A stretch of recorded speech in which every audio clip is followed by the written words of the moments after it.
So our webinar today is entitled Leveraging Technology to Overcome Today's Top Challenges in Mining. And facilitating our webinar today will be Tchao. And Eric is a mining solutions specialist here at Intelex, and today he's going to be sharing with us some of his mining industry knowledge and experience in regards to how mining companies can overcome some of the key challenges they're facing today. So on that note, I'm going to hand it over to Eric and we can get started. Thanks, JP. As JP mentioned, my name is Eric, and today's webinar we're going to be talking about leveraging technology to overcome top challenges in mining.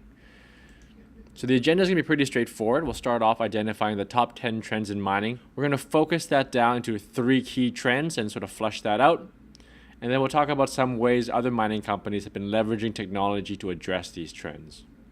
We'll end the webinar with a little bit of information about Intelex technologies. So this webinar really came out as a result of a report that Deloitte released called The Top 10 Trends Mining Companies May Face in the Coming Year. So we're actually going to go open up all these 10 trends here. The first one identified is the cost of doing business. So the raising costs or the rising costs of operations. Second, commodity price chaos and the volatility in commodity prices. Third, the battle to keep profits, especially in regards to taxation. 4, restless stakeholders and the role of corporate social responsibility. 5, labor pains. 6, capital project quandaries. 7, non-traditional financing. 8, the big get bigger. 9, volatility is the new stability. And 10, legislative Olympics. So as we mentioned, today we're only going to be focusing on 3 of these trends. So we're going to be focusing on the cost of doing business, labor pains, and legislative Olympics. Later on, we'll probably be doing another webinar addressing some of these other factors, so keep in mind and keep up to date on some of the new ones coming out as well.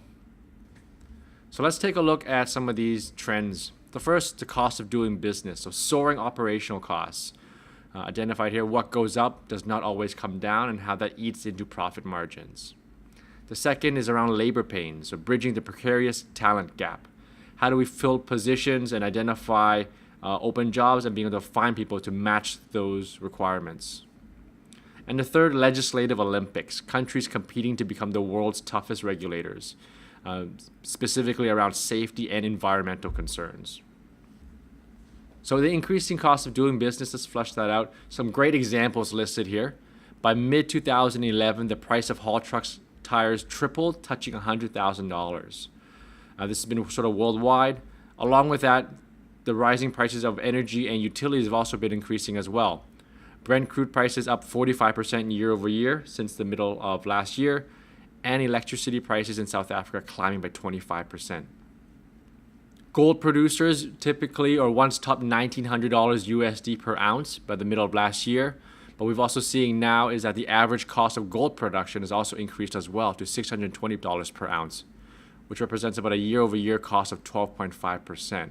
So maintaining that profitability margin has been really key in terms of doing business. Labor pains. Big stat here, shortage of labor and employment remains the second biggest risk in 2011 and is forecast to be for the same in 2012. This came a report from Ernst & Young.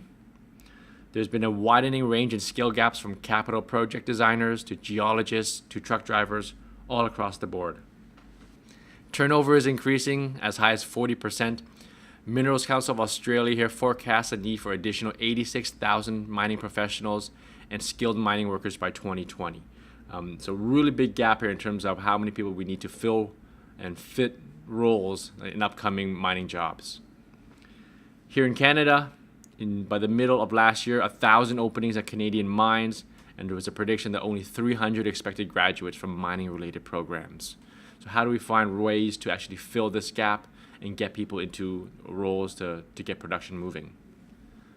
The third is around legislative Olympics. So really seeing a lot of government intervention, putting in regulations and stipulations that a lot of times prevent mining companies from doing what they need to do. Australia, new carbon emissions trading schemes will see heavy emitters pay a carbon tax set to escalate through 2015. Other countries like the European Union and China plan to introduce similar schemes in the next few years. In the US, the EPA are leading the shutdown of coal-fired power plants across the US. The result of this is that the coal ash industry could lose $110 billion in economic activity and over 300,000 jobs over the next 20 years. So what we want to do is, now that we've identified some of the trends, look at some of the strategies that are put in place to manage that. And what are the things that we can do in the face of some of these obstacles and hurdles.